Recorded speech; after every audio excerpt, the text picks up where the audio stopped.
Imagine standing in the heart of a medieval town, the narrow streets slick with mud and waste, the air heavy with the smell of rot, smoke, and livestock. In that world, the idea of drinking a simple cup of water was not refreshing. It was dangerous, even deadly. People knew, even without understanding germs or bacteria, that water could make you sick. Not a mild sickness that kept you in bed for a few days, but the kind that took your life in a matter of hours. It was a gamble, and most who took it eventually lost. The danger didn't hide in a storm or in an enemy's sword. It was invisible, silent, and waiting in every drop.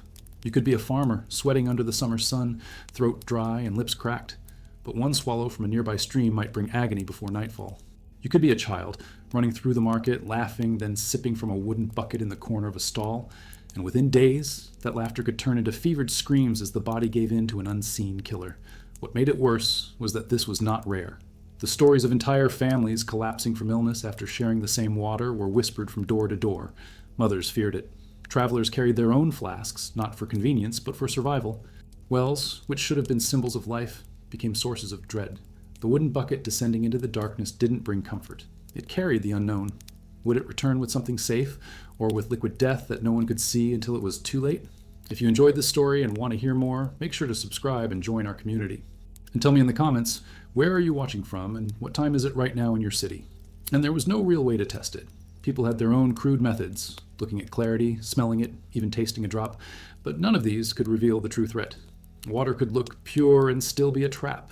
It could sparkle in the sunlight and yet hide the beginnings of cholera, typhoid, or dysentery. Diseases that didn't just make you ill, they took your strength, your dignity, and, if you were unlucky, your life. Imagine the fear in a parent's eyes, knowing their child is thirsty but hesitating to offer what should be the most basic gift. Picture the desperation of a traveler on a long road surrounded by streams and wells, yet unable to trust any of them. And then imagine the cruelest twist of all. Sometimes, even when you refused to drink, the danger still found you. Water used in cooking and cleaning, or even splashed onto your skin during a wash, could carry enough poison to ruin you. In the medieval mind, water was a paradox. It was life, and it was death. Every time it was poured, there was a quiet question in the air. Will this save me or destroy me? The fear didn't just live in the poorest villages. It haunted castles and monasteries too. Wealth could buy better storage, but even the rich could not always escape outbreaks that swept through towns, leaving behind empty streets and black flags on doors. Some believed that the risk was a punishment, divine justice for sins, a reminder that life itself was borrowed and fragile. Others thought it was simply the way of the world, a danger you had to accept, like storms or famine. But for those who lived it, the memory of a neighbor who drank from the wrong well and was buried within the week was not something explained away by superstition. It was real, tangible, and terrifying. The danger wasn't in a battlefield charge where you saw your enemy's face. It was in something clear, tasteless, and often the only option you had. That quiet, creeping threat didn't just change how people drank, it shaped entire ways of living. It decided where settlements were built, how communities functioned, and even how people related to one another. Every interaction with water was a test of judgment and luck. And luck, in the Middle Ages, was rarely on your side. And still, thirst was relentless. The body's need for water didn't care about fear, and so day after day, people stood at the edge of rivers and wells knowing what might happen, but giving in anyway. Sometimes that choice brought relief. Sometimes it began the slow ticking of an invisible clock, counting down to the inevitable. Picture the heart of a bustling medieval town, where the main river runs like a silver vein through its center, feeding life into the market, the docks, and the people who live along its banks. From a distance, it might look almost idyllic, water glinting under the sun, wooden bridges creaking under the weight of carts and merchants. But step closer and the illusion collapses. The smell hits first, thick and sour, a mix of human waste, rotting food, animal carcasses, and the sharp tang of chemicals from tanning leather.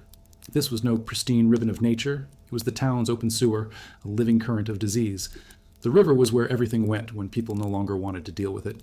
Chamber pots emptied directly from upstairs windows, splashed into the gutters, which ran down to the river. But it wasn't just human waste. Slaughterhouses drained their blood and offal into it. Fishmongers dumped unwanted heads, scales, and spoiled catch. Tanneries, which worked hides with urine and toxic lye, poured their runoff straight into the current. In some towns, the water could run red, brown, or even black, depending on what industry dominated the day. And yet, this same water was where women came to wash clothes, where children splashed and played, and where buckets were filled to cook dinner. For most people, there was no choice. Wells often drew from the same water table that the river poisoned, and rainwater was unreliable. The river was the lifeline and the deathline of the community. People knew the water was foul, but they convinced themselves that if they fetched it from upstream, it might be safe enough. Unfortunately, Upstream was often just another street where someone else had thrown something even worse into the flow. In the summer, the stench thickened as the heat accelerated decay. Clouds of flies hovered over the surface. Rats scurried along the banks, feasting on what floated there. These rats didn't just thrive, they multiplied, carrying fleas that would one day ignite the most infamous killer in European history, the Black Death. And all the while, the people themselves were unwitting accomplices, sustaining the cycle every time they dumped something into the water. There were moments when the danger became impossible to ignore. After heavy rain, for instance, when the river swelled and flooded the lower streets. The filth it carried seeped into homes, contaminated food stores, and left behind a film of decay that clung to walls and floors. Even when the floodwaters receded, the sickness often lingered. Outbreaks would follow in the days or weeks after, cutting through neighborhoods like an invisible blade. What's striking is that many medieval towns even passed laws against throwing waste into the river, but they were rarely enforced. In London, for example, medieval records show repeated ordinances to protect the Thames, each ignored in turn. The economic lifeblood of the city, the river's use for transport, trade, and water supply, was constantly at war with its role as a dumping ground. Those in power may have understood the danger, but the machinery of daily survival was stronger than regulation. And yet, even with all this filth, rivers retained a strange duality. They were places of beauty and paintings, sources of poetry and song. Lovers met by the water's edge. Festivals and holy processions crossed their bridges. The same river that carried disease also carried goods from faraway lands. Salt from the coast, spices from the east, wool for the looms. Its banks were where gossip spread, where news was exchanged, where communities breathed together. The danger was always there, but so was the connection it gave people to each other and the wider world. For children, the river was a playground. They swam in it, floated makeshift rafts, and dared each other to leap from its banks. Parents watched with an uneasy mix of affection and fear, knowing that a day of play might be followed by a week of fever. In many ways, the river was like a charismatic but untrustworthy friend. You relied on it, enjoyed it, but could never turn your back on it completely. And there were darker moments still. The river became a place to dispose not just of waste, but of unwanted truths. Infanticide, murders, the quiet disappearance of those who could not be buried with dignity, all could end beneath its surface. This added another layer of superstition, a belief that the river could hold grudges, that its restless current carried the souls of those claimed unfairly. The irony was cruel. The very current that carried life's necessities also carried death in its purest form. And it would not be the last place where water held such contradictions. Even beyond the wide, foul rivers, there were smaller, hidden dangers, still waters that seemed safe at first glance, but were just as deadly and often far more deceptive. There was something especially unsettling about the water that didn't move. If a river at least carried its filth away, a stagnant pool or a slow-moving ditch kept every secret festering in place. In many medieval towns and villages, these murky sources were all people had nearby. Rainwater collected in hollows, ponds formed in the corners of pastures, and shallow basins sat beneath the shadows of buildings, catching runoff from the streets. To the thirsty eye, they might look harmless, just another patch of water reflecting the sky. But anyone who leaned closer would see the truth. A surface rippling with larvae, thin skins of algae, and sometimes the pale outlines of dead insects or small animals floating in silence. It was the larvae that made stomachs turn. Long, thin, wriggling creatures twisting in the light, mosquito larvae, fly larvae, the earliest signs that this water had already become a nursery for pests. In the medieval world, there was no understanding of parasites as we know them today, but there was an instinctive revulsion toward the sight. People knew that drinking from such a source would lead to cramps, vomiting, and fever. Yet for many, the choice wasn't between clean and dirty water. It was between dirty water and no water at all. Even the animals weren't spared. Cows and horses drank from these muddy pools, their mouths stirring up clouds of sediment as they gulped, and what they left behind often made things worse. Urine, manure, and the occasional unlucky creature that stumbled in and drowned could turn a once useful pond into a dangerous brew. Dogs scavenged along the edges, tearing at whatever floated there. Birds picked at the insects breeding on the surface. Life clustered around the water, but it was the kind of life that spread disease more than it sustained it. And yet, in moments of desperation, people would drink. They would strain the water through cloth to remove the worst of the visible filth, believing that this crude filtering made it safe. But the invisible killers remained, amoebas, bacteria, and parasites that could lodge deep in the body, causing weeks of illness. Diarrhea, which today we treat as a minor inconvenience, could be a death sentence then, especially for children. There were stories told around fires about the dangers of such water. A farmer's wife who fetched from the wrong pond and didn't last the month. A young boy who drank from a roadside puddle and was buried before the next moon. These stories carried a moral. Avoid still water when you can. But in long dry spells, avoiding it was impossible. The irony was bitter. What you needed to survive might just be the thing that killed you. In some regions, these stagnant waters also carried a quieter, more insidious danger. They were breeding grounds for insects that spread illness in ways people couldn't yet explain. Fever that came days after drinking, or sometimes without drinking at all, was blamed on bad air, miasma, rising from the foul surface at night. Whole villages would sicken after a hot summer when the ponds shrank to thick, dark puddles. People burned herbs nearby to ward off the poisoned air, but they didn't know they were fighting something far smaller and far more patient. The taste was another warning. Even without visible signs, still water could carry a bitter, earthy tang, sometimes metallic, sometimes sweet in a way that felt wrong. Those with a practiced tongue could detect it instantly, spitting it out before swallowing. Others, especially the young, drank before they noticed and paid for it later. The body's need for water is merciless, and taste becomes secondary when your throat feels like it's closing from thirst. Still, there were those who swore they could make such water safe. Boiling was possible for those who had fuel to spare, though wood and charcoal were precious resources. Infusions with herbs and wine were also common attempts, not so much to purify as to mask the foulness. But these were only partial solutions. The truth was that stagnant water was a trap. It looked like salvation to the desperate, but it was as deadly as any battlefield wound. And yet, even this was not the most dangerous kind of water in the medieval world. There were places where death lurked not in the visible filth, but in something far more deceptive. Wells that seemed pure, cool, and inviting, but had been poisoned by forces hidden deep below the surface. There was something almost sacred about a well in the medieval world. A stone ring in the center of a village, a bucket and rope swaying gently in the breeze, cool shadows hiding the water below. It was a place where life was drawn up from the earth itself. People trusted wells more than rivers or ponds. The water came from underground, away from the filth of the streets, protected from the sun and the insects. To many, it seemed the safest choice. But safety was an illusion, and sometimes the deadliest dangers lay hidden in the darkness where no one could see. The problem was that a well was only as pure as the ground around it, and medieval villages were rarely built with sanitation in mind. Waste pits, animal pens, and cemeteries might be only a few steps away. When it rained, the water didn't care about boundaries. It seeped through soil, carrying everything with it. A latrine dug uphill from a well could slowly poison the entire community without anyone realizing it, and the worst cases weren't always from human negligence. Nature itself could turn a well deadly. Heavy rains could wash in the remains of animals, or a landslide could collapse part of the well shaft, trapping decay inside. Then there were the stories of animals, cats, rats, birds, sometimes even livestock, that fell into wells and died there, their bodies hidden far below. By the time someone tasted the faint change in flavor or noticed the smell, the damage had already been done. People would drink for weeks, unknowingly sharing water steeped in rot. There are recorded accounts from old chronicles of entire hamlets being struck by sudden sickness, traced back to the grim discovery of a bloated animal pulled up with the bucket. The tragedy was how invisible it all was. A poisoned river gave itself away with its stink and color. A stagnant pool revealed its filth on the surface. But a contaminated well could look like the purest water in the world, clear, cold, and inviting. Villagers would drink deeply, feeling refreshed, never realizing that each swallow carried the seeds of fever and wasting illness. The first signs might not come for days. Stomach cramps, weakness, a slow loss of strength that could sweep through a family before anyone linked it to the well. By then, it was too late.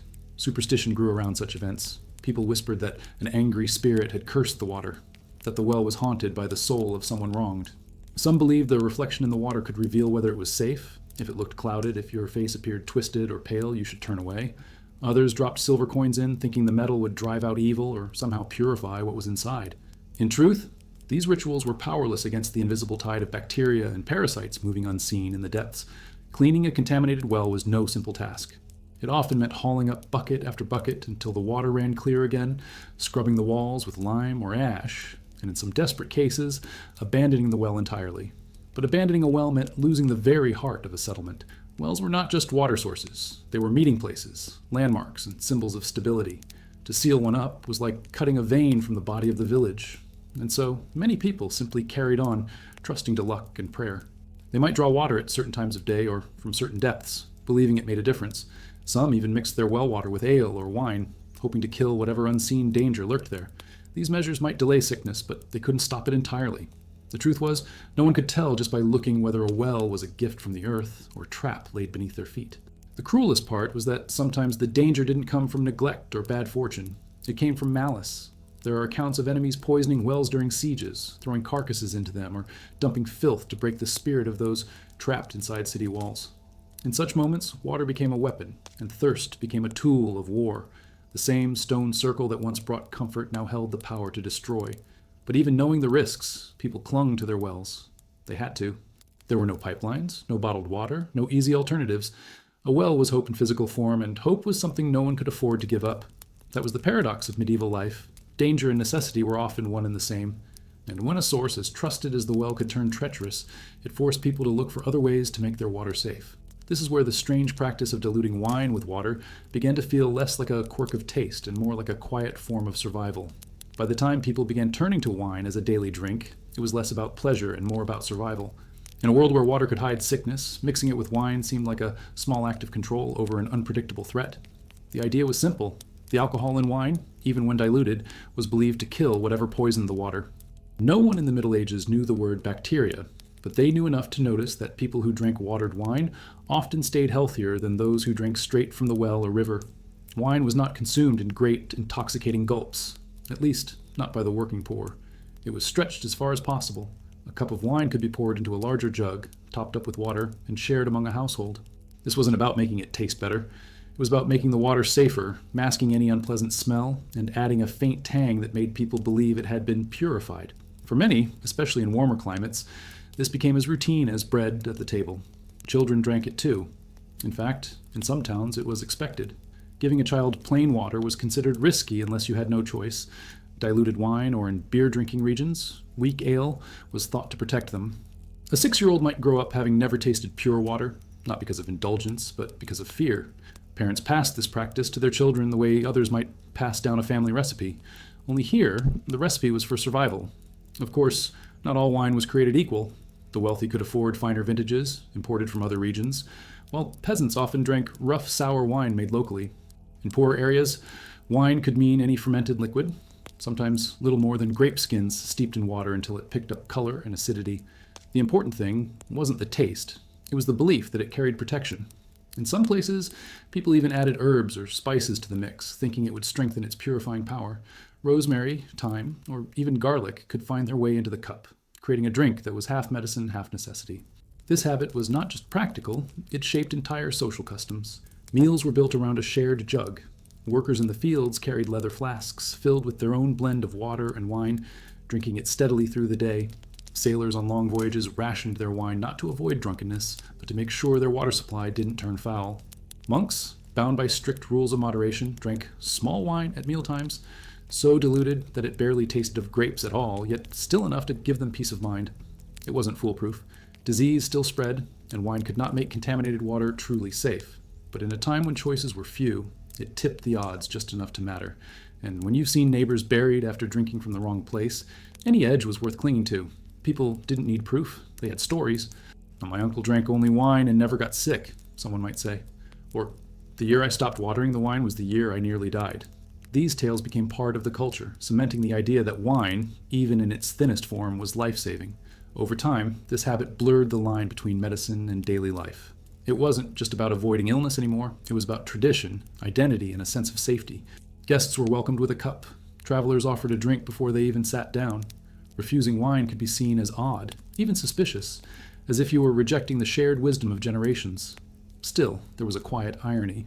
The very drink people trusted to cleanse their water could, in excess, harm them in different ways. Heavy drinking led to its own problems: violence, accidents, and the slow decline of those who relied too heavily on the comfort of strong drink. But for most, the dilution kept these dangers at bay, allowing wine to remain what it was meant to be, a shield against the unseen threats lurking in every drop of water. And yet, even with this defense, people knew the danger was never gone. Wine could not protect against everything, and illness still came without warning.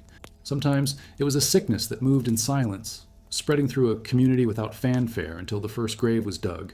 And by then, the second and third were already waiting. This was the shadow that lingered over every medieval cup, a reminder that no drink was truly safe. Disease in the medieval world did not always announce itself with dramatic symptoms.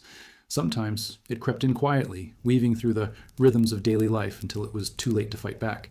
This was the cruel power of waterborne illness. It could flow invisibly from cup to mouth, shared at a table, sipped by a child, swallowed by a laborer after a long day in the fields, and no one would suspect until the first signs emerged. Even then, those signs could be mistaken for something else: a bit of bad bread, exhaustion from work, a sudden change in the weather. By the time the true cause was recognized, the sickness had already moved on to its next host. Typhoid, dysentery, and cholera were the great silent invaders, striking without warning and with deadly precision. They did not need armies or banners. They needed only the common cup, the well bucket, the ladle, and the market stall.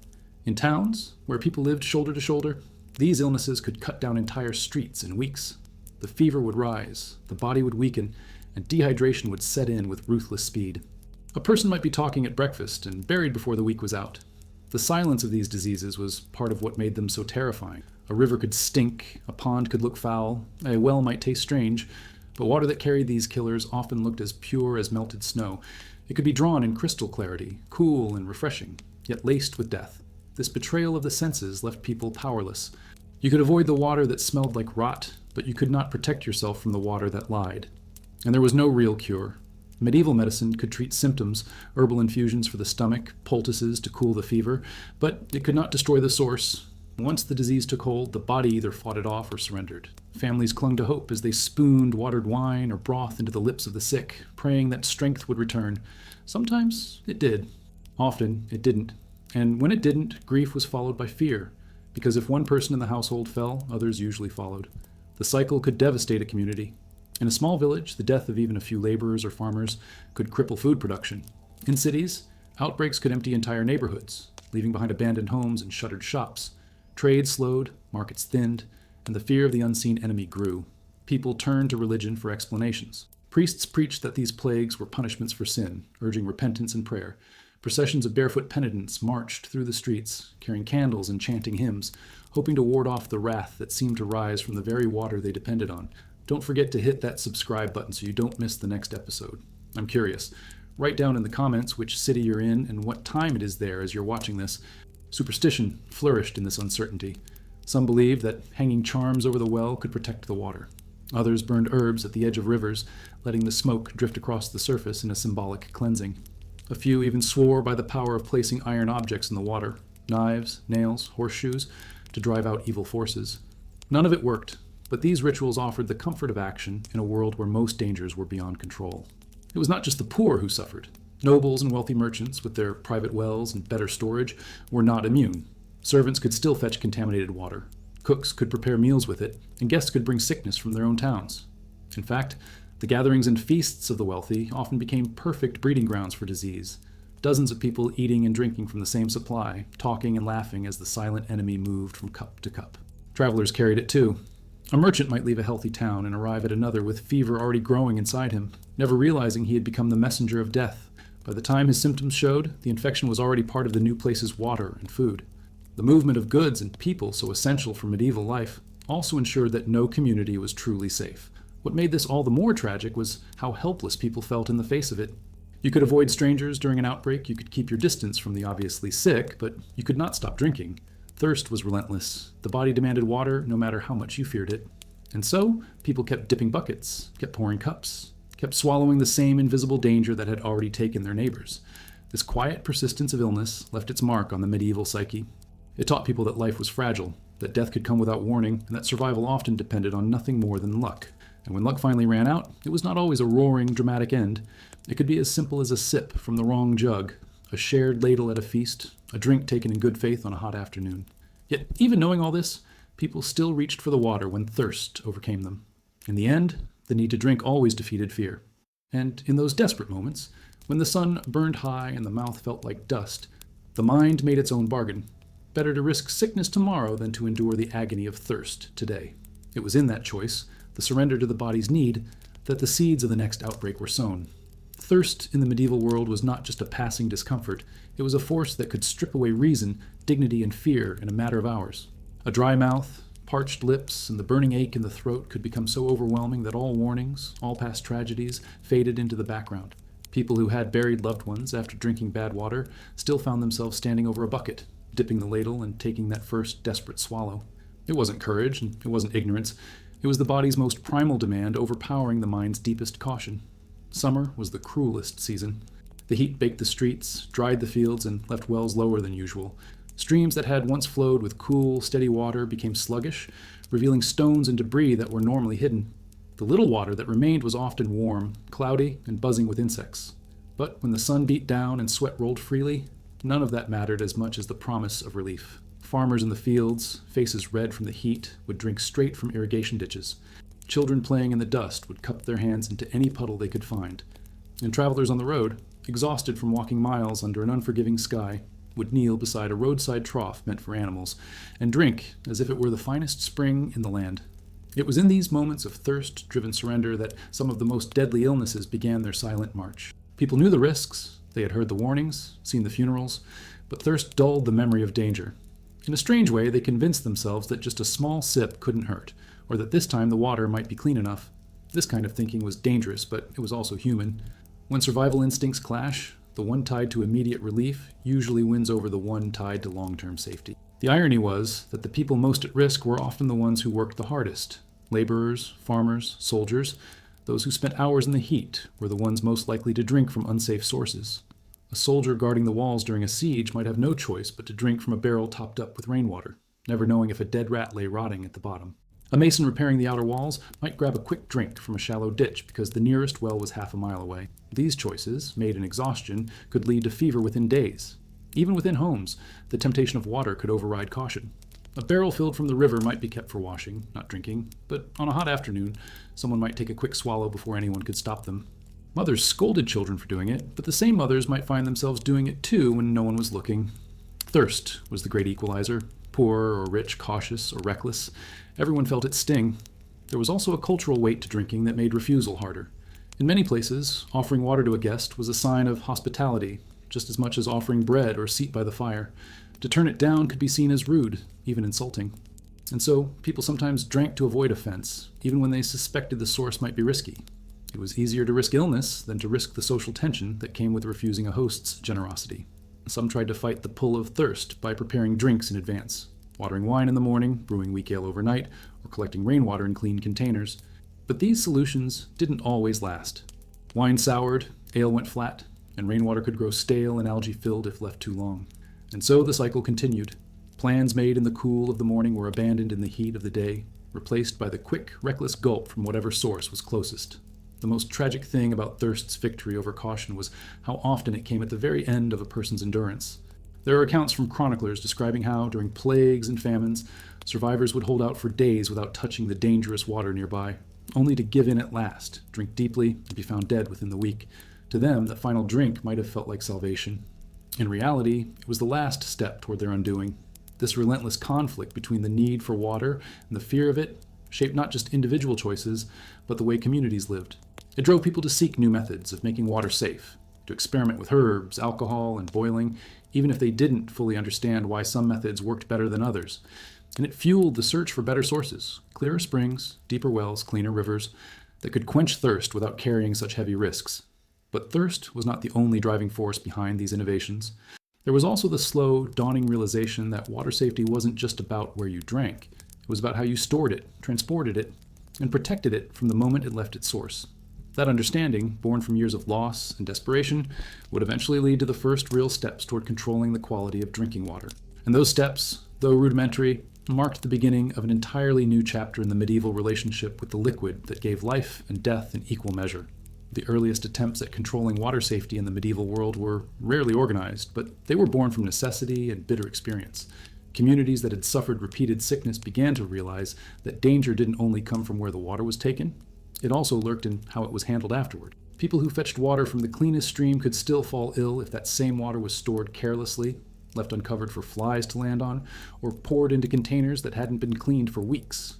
Slowly, a kind of primitive water management began to emerge, not from science as we know it, but from patterns observed over years of survival and loss. In some towns, market regulations required sellers of cooked foods and drinks to fetch water daily rather than store it for too long. This wasn't out of concern for microbes, but because people noticed stale water developed an unpleasant taste and smell. Clay jugs and wooden barrels became common storage vessels, and in some cases, they were kept tightly sealed with waxed cloth or wooden lids. The idea was to protect the water from dust, vermin, and the ever-present swarm of insects that could turn it foul in a matter of hours. While these measures could not guarantee safety, they sometimes delayed contamination long enough to make a difference. Travelers faced their own challenges. Merchants, pilgrims, and soldiers often carried water in leather flasks called costrals, or in animal bladders tied at the mouth. The problem was that these containers could sour the water quickly, especially in hot weather. Some travelers learned to rinse them with wine or vinegar before refilling, believing the sharp liquid would cleanse the vessel.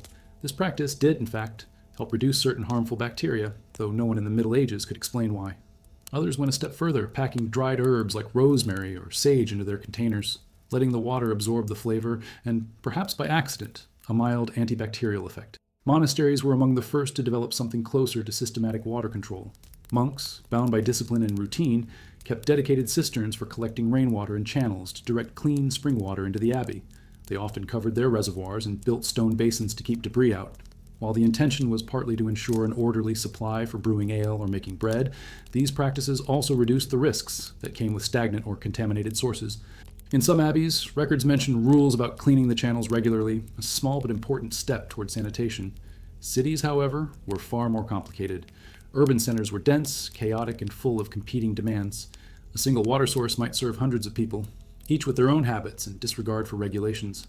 Public fountains were introduced in certain wealthy cities, fed by aqueducts or underground pipes. These fountains not only provided a more controlled point of access, but also acted as social hubs. Yet, even here, the dangers persisted. If the upstream source was polluted, no amount of careful handling at the fountain could make it safe. One of the most significant changes in attitude came when communities began to actively protect certain springs. In rural areas, some wells and springs were declared holy and maintained by religious orders or local councils. The sanctity placed upon them wasn't purely spiritual. It was a way of ensuring that the community respected the source, kept animals away, and avoided dumping waste nearby. Whether through fear of divine punishment or simple civic pride, these protected waters often remained cleaner than unguarded ones. Still, these improvements were patchwork solutions. One village might guard its spring with fierce care, while the next left its only well open to every passing animal. The inconsistency meant that outbreaks of disease could start anywhere and travel quickly along trade routes and pilgrim roads. This unpredictability made people cling to personal precautions, diluting water with wine or ale, boiling it when possible, or relying on long-held beliefs about which sources were lucky and which were cursed. Interestingly, war often accelerated the need for better water management. During sieges, when cities were cut off from outside supplies, keeping the internal water safe became a matter of survival. Defenders would guard wells with armed men, restrict access, and even impose strict schedules for drawing water. Some cities dug hidden cisterns beneath castles to ensure a private supply that enemies couldn't poison. In these moments, the understanding that water could be a weapon, and that it needed protection, was crystal clear. But in times of peace, old habits returned. People let wells go uncleaned, allowed animals to graze too close to streams, and stored water for too long in unwashed containers. It was as if the lessons learned during crisis faded when the urgency disappeared. The reality was that the medieval relationship with water remained one of constant negotiation, between need and caution, tradition and innovation, convenience and survival. And yet, beneath all these efforts lay a truth that would become impossible to ignore. No matter how carefully water was stored or guarded, the greatest risk often came from where it originated. If the source itself was poisoned by waste, decay, or malice, then no storage vessel, no herb infusion, no watchful guard could make it truly safe. That knowledge would soon lead to the earliest communal attempts at not just protecting water, but actively purifying it before it ever touched a cup. The belief that alcohol could purify water was more than a superstition. It became a survival strategy deeply woven into medieval life.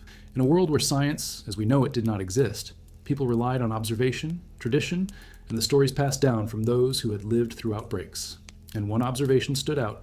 Those who drank wine, beer, or ale, even in diluted form, often fared better during times of sickness than those who drank plain water. It wasn't always true, but it was true often enough to create an enduring conviction that alcohol could act as a shield. Wine was the most common tool for this purification, especially in southern Europe, where vineyards thrived. The logic was simple. If wine seemed to keep people healthy, then mixing it with water could only help. This practice wasn't about intoxication. In fact, most of the wine used for daily drinking was heavily diluted, sometimes 3 or 4 parts water to 1 part wine. The goal was to stretch the wine supply while ensuring every cup contained at least some of its supposed protective power. Even children drank it, their parents believing it would keep fevers and stomach illnesses at bay. In Northern Europe, where wine was more expensive and harder to come by, beer and ale served the same purpose. Brewing, by its nature, involved boiling the liquid, which killed many harmful microorganisms. The fermentation process added alcohol, creating another layer of perceived safety. People often drank small beer, a very weak brew with low alcohol content, throughout the day. It was safer than water, filled the stomach, and provided calories from the grains. In some towns, small beer was so essential that laws required brewers to produce it regularly for the working population. Spirits were not yet common in the early Middle Ages, but in later centuries, distilled drinks like brandy and aquavit began to appear, especially among the wealthy. These stronger drinks were sometimes used as medicine, mixed into water for the sick, or added in small amounts to a traveler's flask. The thinking was always the same. Alcohol would drive out the corruption in the water, making it safe to drink. And, while people did not understand microbes, they had centuries of anecdotal evidence that alcohol-infused drinks carried fewer deadly consequences than untreated water. The practice of mixing alcohol with water also carried a social dimension. Serving a guest plain water might be seen as careless or even dangerous, while offering wine or ale, no matter how diluted, was a sign of hospitality and consideration. This habit spread so widely that, in many places, it became unusual to drink plain water at all unless it came from a spring known for its purity. Travelers often asked for wine mixed with water at inns, and hosts who failed to provide it risked their reputation. There were even regional variations in how alcohol was used for purification. In coastal areas, where access to saltwater springs sometimes meant brackish drinking water, people believed that stronger wine was needed to overpower the bad taste and cleanse the drink. In mountainous regions, where cold, clear water seemed safe, the wine might be more for tradition than necessity, but the ritual persisted nonetheless. The association between alcohol and safety became so strong that, in times of plague or famine, people hoarded wine and beer the way modern societies might hoard medicine. Of course, this belief had limits. Alcohol could not remove heavy contamination, and outbreaks still struck communities that relied on diluted drinks. But the perception of safety often led people to lower their guard in dangerous situations. During festivals, for example, communal drinking vessels would be passed around freely, filled with beer or wine mixed with water, from sources that might have been unsafe. The alcohol was thought to protect everyone, but in reality, it could just as easily spread illness from person to person. Still, it is important to recognize that this medieval belief was not entirely misguided. Modern science has shown that even low concentrations of alcohol can reduce bacterial growth in water, and brewing or fermenting involves steps that make liquids less hospitable to harmful pathogens. In a time before filters, chlorination, or boiling kettles in every home, alcohol was one of the few tools available that could genuinely make a difference, at least in some cases. The problem was that it created a dangerous overconfidence. People began to think that as long as wine or ale touched the water, it was safe, no matter how filthy the source. This sometimes led to carelessness in choosing where to draw water, especially in cities where access to clean sources was already limited. And when sickness struck despite the wine, it challenged not just health, but a deeply ingrained cultural truth.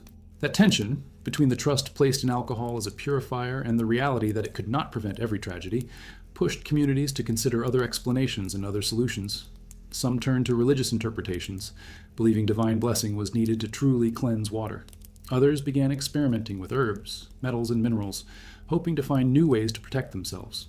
It was this search, both desperate and inventive, that would lead to some of the most unusual and telling practices in the medieval fight for safe drinking water. Fear of water in the medieval world was never just a matter of taste or smell. It was tangled up with faith, superstition, and the invisible boundaries between the natural and the divine. For many people, the safety of a water source was judged not by science, but by signs, omens, and blessings. A spring near a chapel might be considered pure simply because it was believed to have been touched by a saint's hand. A well with a history of miraculous cures could attract pilgrims from miles away, each certain that the water was not only safe but holy. In the absence of knowledge about germs, these spiritual markers became the guideposts for deciding what to drink. Religion gave water both a sacred and dangerous identity.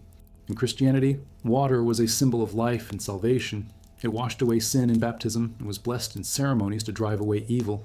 But at the same time, Scripture and sermons reminded the faithful that water could also be an instrument of divine punishment. The Great Flood, the Red Sea swallowing the Egyptians, rivers turning to blood in Egypt's plagues. This duality meant that water was never just water. It was a tool in God's hands, capable of healing or destroying depending on his will. This belief shaped behavior in very practical ways. Villages sometimes avoided certain ponds or rivers because they were said to be cursed. Perhaps a tragic drowning had occurred there, or the water had taken too many lives.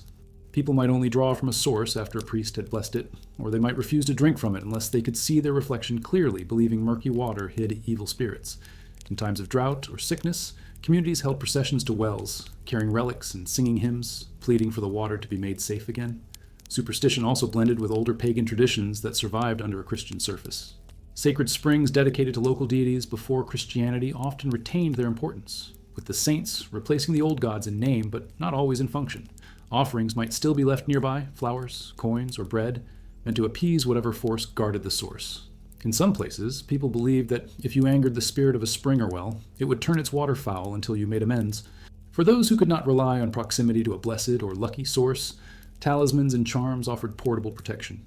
wearing a small bag with herbs around the neck while drinking, dropping a piece of silver or iron into a cup, or tracing the sign of the cross over a jug were all meant to shield the drinker from harm. Some even carried small vials of holy water from trusted churches, adding a few drops to their own supply as a spiritual purifier. It wasn't just ritual, it was reassurance, a way to believe you had tipped the odds in your favor. The influence of these beliefs extended to travel as well. Merchants and pilgrims might plan their routes around known, safe sources, marked on local maps or passed down in oral tradition. Inns advertised their water as coming from blessed wells, knowing it could draw cautious customers. And if someone fell ill after drinking from a source, the explanation was rarely contamination. It was often framed as a moral or spiritual failing. The person must have angered God, failed to say the right prayer, or taken water meant for someone else. What made these practices so enduring was that they sometimes coincided with real safety. A spring protected by religious reverence was less likely to be used for washing clothes or dumping waste. A well that was carefully maintained for its miraculous reputation might truly be cleaner than one left unguarded. The line between superstition and practical hygiene was blurred, and sometimes faith unintentionally preserved health. But there was a darker side to these beliefs. In times of plague or mass sickness, fear of cursed water could turn into fear of people. Foreigners, travelers, or even neighbors could be accused of poisoning wells, and such accusations often ended violently. The fear of unseen contamination merged with the fear of hidden malice, leading to panic and persecution. In these moments, the symbolic power of water, as holy, cursed, or weaponized, became a catalyst for human cruelty as much as for protection. And yet, despite all the rituals, blessings, and sacred claims, no one could completely control water's nature. Even a holy spring could sicken a pilgrim if an animal died upstream. A blessed well could turn bitter after a season of drought. The uncertainty kept the fear alive, and that fear continued to shape the daily decisions of medieval life. It was a world where faith might guide you to a safe drink or into the very danger you were trying to avoid. It was also a world where privilege played a quiet but powerful role. While common villagers clung to blessings and omens, the wealthiest members of society found ways to secure cleaner water by other means, methods that had nothing to do with faith and everything to do with access, labor, and resources. And in that difference lay one of the clearest divides between rich and poor in the medieval struggle against thirst. For the wealthy of the medieval world, clean water was more than a necessity. It was a statement of privilege, an unspoken way of marking themselves apart from the common masses. Where peasants drew their daily water from public wells, crowded fountains, or the nearest riverbank, nobles and rich merchants could afford to seek out the clearest springs, the deepest protected wells, and even bring water from far away at great expense. In an age when most people had no choice but to gamble with every sip, the upper classes turned water into yet another luxury. In many large estates, private wells were dug within the walls, far from the muck and refuse of the village. These wells were often lined with carefully cut stone, covered to prevent animals or debris from falling in, and cleaned regularly by servants whose sole job was to maintain them. Some castles and manors even had multiple wells, one for drinking, one for cooking, and another for livestock, ensuring that the household supply was not tainted by the needs of the animals. In regions with access to mountain springs, aqueducts or wooden channels could be built to direct fresh, cold water straight into the Lord's kitchen or bathhouse. In cities, the wealthy had other options. Many could pay for water carriers, workers who brought barrels of fresh spring water from outside the town walls every morning. This was expensive and labor-intensive, but it meant avoiding the crowded public fountains where the risk of contamination was highest. A wealthy merchant's household might use this water not only for drinking, but for brewing their own ale or infusing it with herbs to ensure it stayed fresh longer. Guests were often impressed by the taste, not realizing it came from a source far beyond their reach. Water from certain sources carried a social status of its own. Just as fine wine from a famous vineyard was prized, so too was water from a particular spring known for its clarity or health-giving properties. Some noble families went so far as to send servants on multi-day journeys to fetch water from these renowned places, especially for important feasts. In some cases, this was done less for safety and more for display. It was a way of signaling that they had the wealth and influence to drink what others could not. Bathing habits also revealed this divide. While the poor might bathe in rivers or public bathhouses with reused water, the rich could afford to have their baths filled with clean spring water or boiled before use. Heated baths were a mark of refinement, and perfumed oils were sometimes added, not just for scent, but to disguise any faint odor from water that had been stored too long. The idea of bathing for pleasure rather than necessity was, in part, possible because the wealthy could trust the water they used. Yet this privilege did not make them completely immune. Even private wells could become contaminated if built too close to waste pits, or if heavy rains carried runoff from nearby fields. There are records of entire noble households falling ill from a tainted supply, reminding everyone that wealth could reduce risk but never eliminate it. Still, these events were rare compared to the constant danger faced by the poor, and so the association between wealth and safe water remained strong. The difference in access shaped public perception. For peasants, the sight of clear water served at a noble's table could seem almost magical. In contrast, their own daily drink might be a cloudy mix of river water and ale, served in a rough wooden cup. The wealthy might not speak openly about their advantage, but they understood it. In a society where sickness could strip away even the strongest, having control over your water was like having an invisible shield. This gap between rich and poor was not only physical, it was psychological. The wealthy lived with less of the constant gnawing fear that every drink might harm them. Their children grew up thinking that water could be trusted, while in the villages below, mothers still hesitated before letting a child drink deeply from the bucket. This difference in mindset, as much as the difference in quality, marked the two worlds apart. And yet, the wealthy were not entirely detached from the struggles of the poor. During festivals, fairs, or wartime, even nobles found themselves relying on public sources. Travel could force them to drink from the same streams as their servants, and in these moments, they too faced the uncertainty of survival. These shared risks reminded everyone, though only briefly, that water did not discriminate in its dangers. But for the most part, wealth allowed a rare privilege: choice. Choice in where water came from, and how it was stored, and whether it was boiled, flavored, or mixed with wine. And that choice was everything in a world where most people had none. Still, no matter how much the rich guarded their sources, the threat of contamination was always waiting, and even the clearest, coldest water could turn deadly without warning. This reality would become painfully clear in the moments when no one, rich or poor, could escape the foul stench that filled the air whenever the streets themselves turned into rivers of waste. In the medieval town, the air itself carried a constant reminder of the state of its water. Streets were narrow and often unpaved, their surfaces a mix of dirt, animal droppings, and the slop poured from every window. Chamber pots were emptied directly into the gutters, sending thin streams of waste trickling toward the nearest drain or downhill toward the river. In summer, under the heavy heat, this waste baked into a sour, overpowering stench that clung to clothing, hair, and skin. For people living there, it became part of the background, a smell so constant that it almost disappeared from notice, except when a fresh wave of rot joined the mix. The sources of this odor were everywhere. Tanneries boiled hides in vats of urine and lime, releasing an acrid tang that could sting the nose from streets away. Butchers worked in open-air stalls, where offal piled up until it was carted to the river, or left for scavenging dogs to pick at. Public latrines overflowed when neglected, and when rain came, all of it, the blood, the waste, the refuse, was carried together through the streets in dark, swirling runoff. The same runoff that, sooner or later, found its way into wells, streams, and even the barrels of water stored in courtyards. People adapted to the smell not because it was pleasant, but because they had no choice. In such an environment, the human sense of what was normal shifted.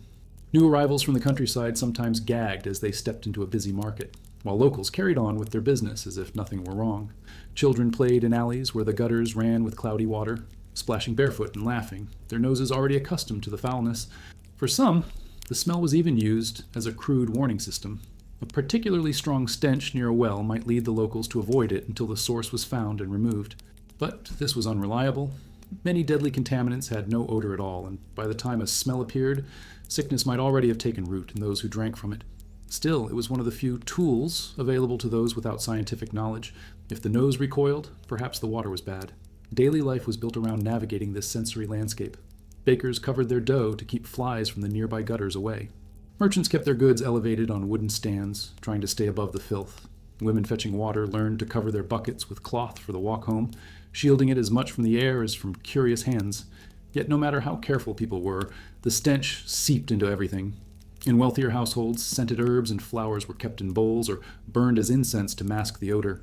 Street processions for religious festivals often included men swinging censers filled with fragrant smoke, partly for spiritual symbolism, but also to make the streets more bearable. In some cities, laws were passed requiring residents to dump waste at night, when fewer people were in the streets, to limit the impact of the smell during the day. But such laws were rarely enforced, and the habits of daily life won out. There was also a psychological toll. Living in constant proximity to decay changed how people thought about cleanliness, health, and danger. If the smell was everywhere, how could you avoid it? Some accepted it as simply the scent of civilization, the price of living in a busy, thriving town. Others feared it as a sign of miasma, bad air that could carry disease into the body with every breath. This belief led to curious behaviors: people stuffing herbs up their nostrils, wearing pomanders filled with spices around their necks, or holding perfumed cloths over their mouths in crowded streets. And in truth, the bad air wasn't the direct killer most people thought it was, but it was the visible, or rather smellable evidence of the deeper problem: contamination everywhere. The same waste that filled the air with its stench was also sinking into the ground, leaching into the water supply, and circulating back into kitchens and markets. The smell was only the warning. The real danger was hidden in what people could not see. On days when heavy rains came, the situation worsened dramatically. The downpour washed the streets clean for a few hours, but in doing so, it sent every scrap of waste rushing into the nearest water source. Wells turned cloudy, rivers foamed with debris, and cisterns filled with runoff from rooftops where pigeons and rats left their droppings. The fresh, earthy smell of rain was quickly replaced by the rank odor of stirred-up rot. People rushed to collect the fresh rainwater before it mixed with the filth, but in many cases, the contamination happened too quickly to stop. It was in these moments, when the smell rose so thick you could taste it, that the link between water and waste became undeniable. Yet even then, most people had no alternative. The same gutters that carried away the filth were also part of the cycle that fed their wells.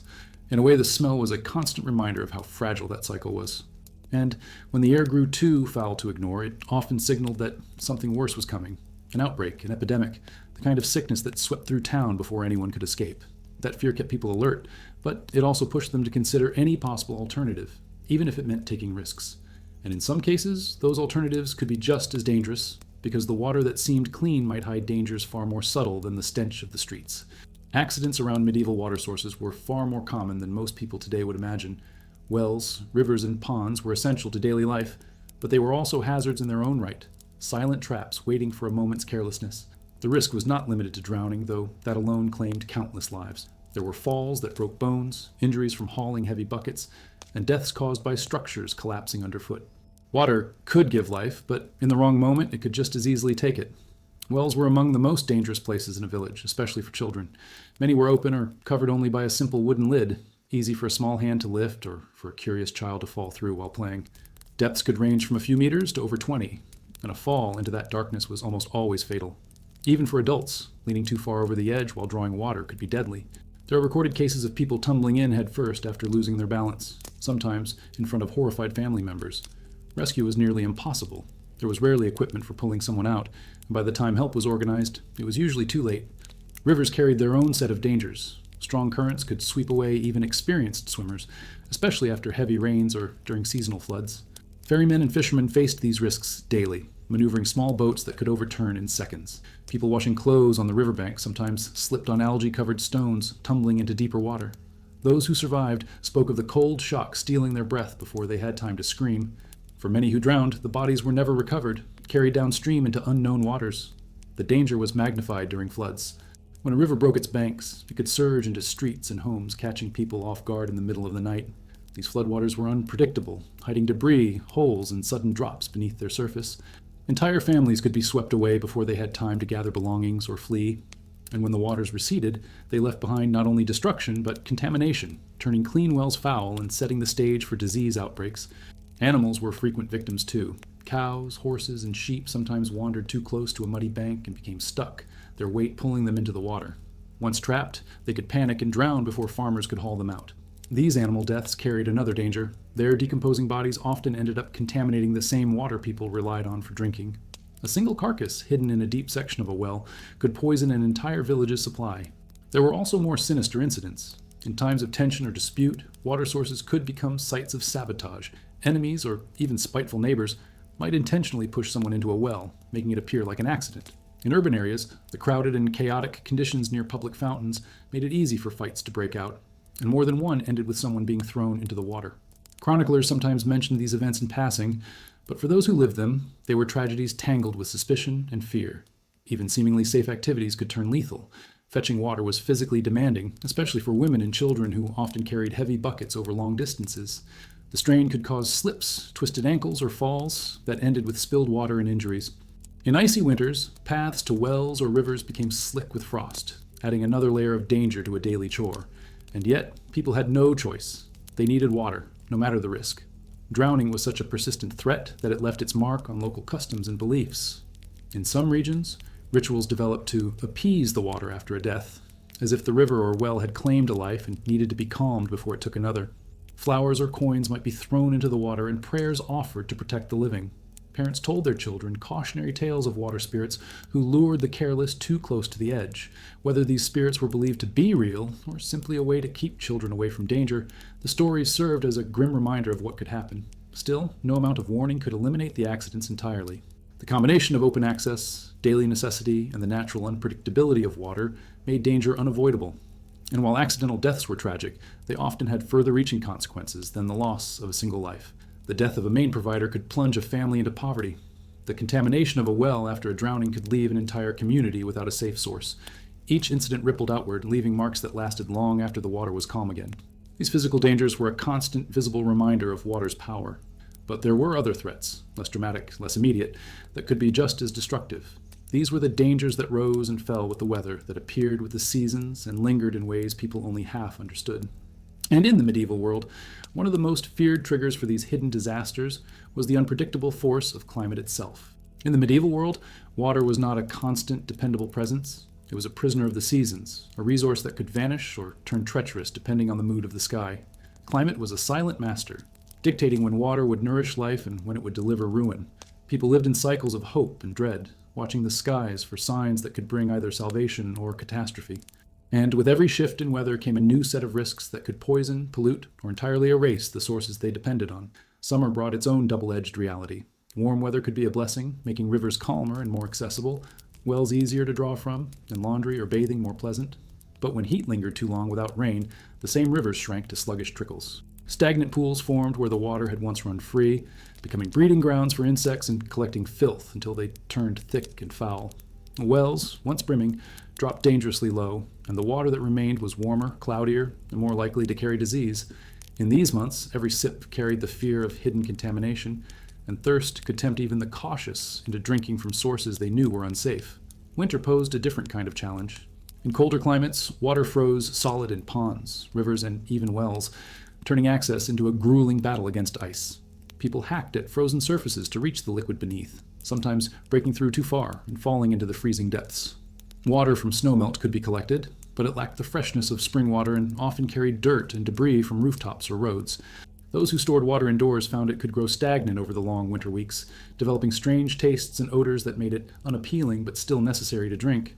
Spring was deceptive.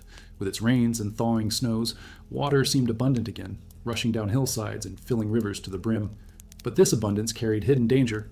Floods could wash through villages, sweeping away possessions, drowning livestock, and leaving behind thick layers of mud and waste.